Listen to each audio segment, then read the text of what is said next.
wondering, okay, with all these different rocks, and there's going to be a lot of different rocks, why do we care? And what could they possibly tell us about our Earth? Well, in our last lecture, we learned that rocks are the secret to our planet, to learning about our Earth's history. So we have lots and lots of different kinds of rocks, and yeah, you're going to learn how to identify some.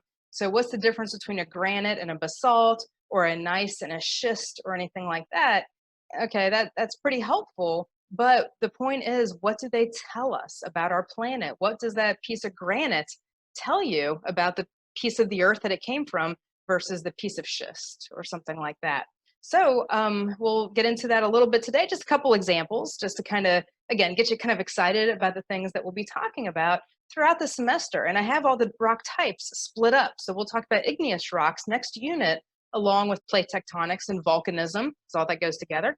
We'll talk about sedimentary rocks along with groundwater and rivers and other processes happening at the surface. And then we'll talk about metamorphic rocks at the end of the semester, along with mountain building and a history of the Earth. So should all kind of tie together. So by the end of the semester, you'll know a bit about all three of them. Okay, so lots of different rocks. Some are kind of pretty, some are kind of not so pretty, but they're all going to be really helpful to tell us different things about the Earth. So the three rock types, you probably know these already, but I like to start out with the sedimentary rocks, because these are where we're going to figure out, well, in a way, I think they're kind of the easiest rocks to understand. We can see things happening at the surface of the Earth. You can see a river depositing some sand, or a flood depositing some mud across a floodplain near your house, something like that. So you can actually see sedimentary rocks forming. That's not something we can always say about the other rock types. So sedimentary rocks are formed by either the consolidation of rock fragments, so like bits of sand or gravel or mud, or the precipitation of mineral matter from solution, like if we have an evaporating body of water and it leaves behind a crust of salt, often happens in a desert or a shallow sea, or the compaction of plant or animal remains like coal or limestone. Coal is made from ancient plants, like from a swamp environment, and limestone is made from ancient little animals, little invertebrates, usually in a marine environment. So sedimentary rocks are going to tell us about processes at the surface, and so different ecosystems, different climates even, and the life that has been here on our planet. We really don't find fossils in any other type of rock. So in italics here, I just have a list of a few, a few rocks you may have heard of before. These are all sedimentary rocks, and you don't need to know about anything about them now.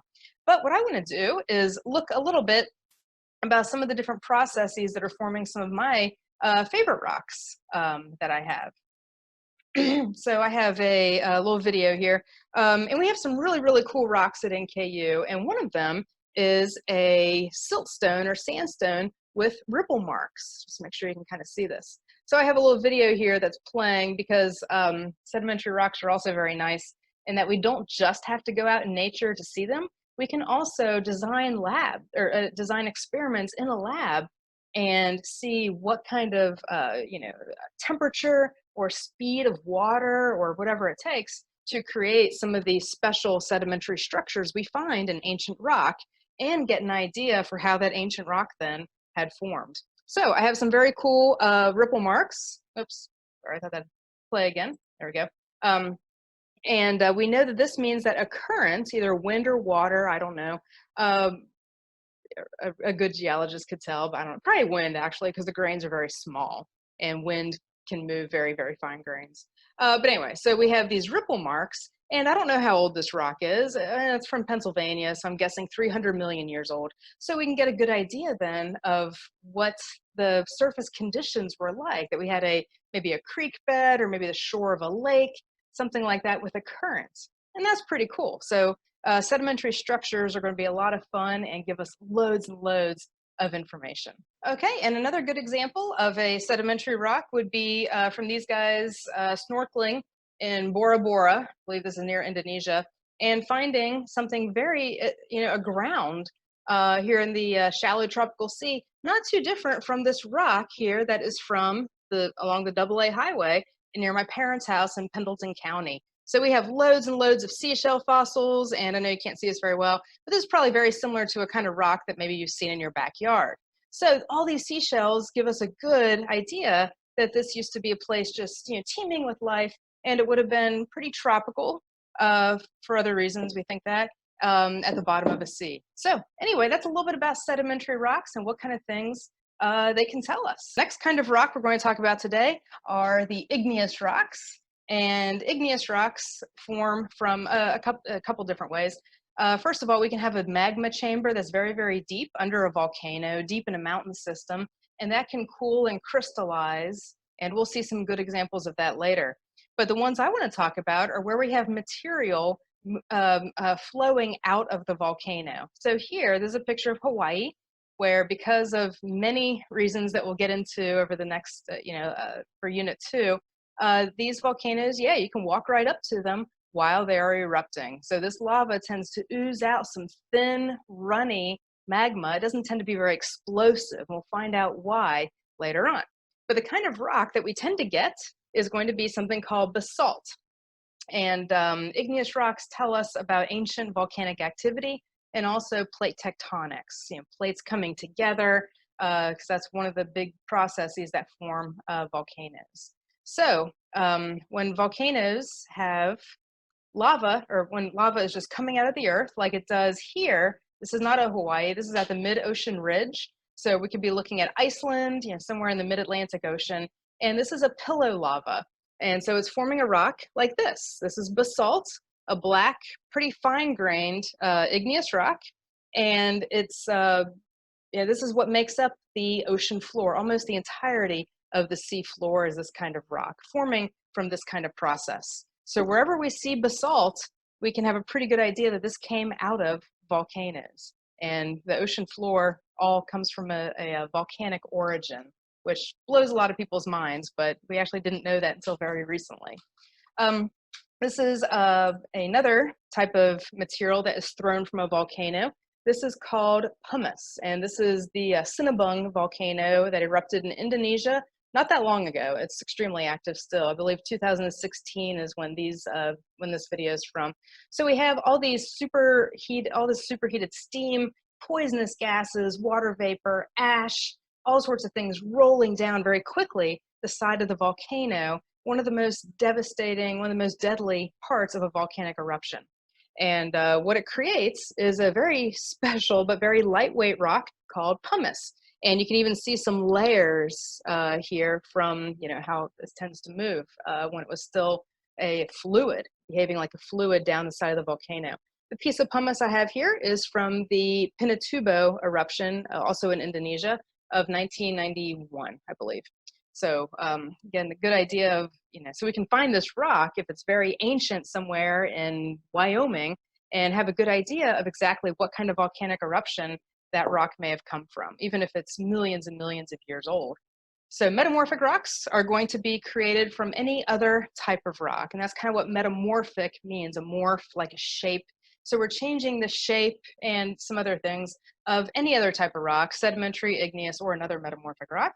And we're dealing with heat, we're dealing with pressure, and we're dealing with new chemicals, usually brought in through fluids. So again, in italics here are some metamorphic minerals, including asbestos, which we'll talk about. It's a very special, very, very important mineral.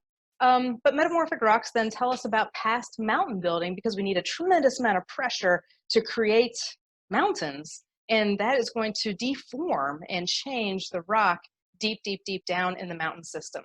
And of course, plate tectonics is a big part of that too. So one of the things that we have is in our picture here, we've got a very special kind of rock called gneiss. And this could be a very swirly rock. And I think the cool thing about gneiss is that it, especially this one that's not just straight stripes like you can get, but we have these swirls, kind of reminds us like like squishing Play-Doh together, right? So if you're trying to mix together some colors of Play-Doh, you're squishing together, you're playing with it, that's kind of what's going on.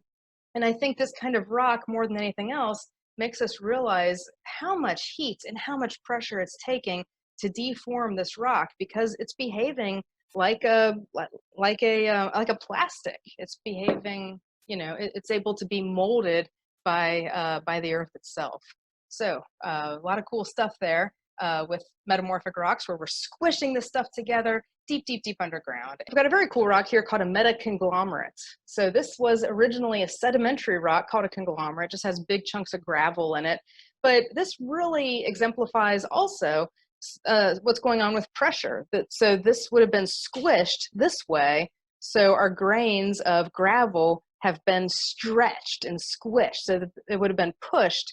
And I think that's really cool. So with metamorphic rocks, we can often get a really good sense of exactly what's happening with the earth and even what direction the pressure is coming from.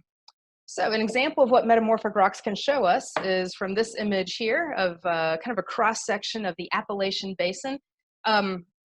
We have a few different areas of the Appalachians. I know we just refer to them as the Appalachians, but we have a whole bunch of different sections: the Appalachian Plateau, the Valley and Ridge Province, the Blue Ridge Province, the Piedmont, and then finally the coastal plain going down to the Carolinas, where the ocean contacts them.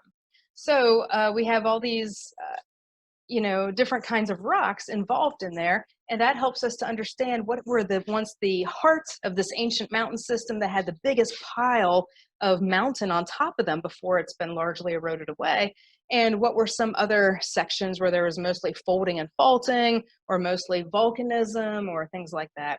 So in concert with igneous rocks, metamorphic rocks are going to help us piece together a history of an entire mountain system that took 4 different mountain building episodes, 4 different continental collisions to be created. So a very complex story to be told in every mountain range, probably especially the Appalachians.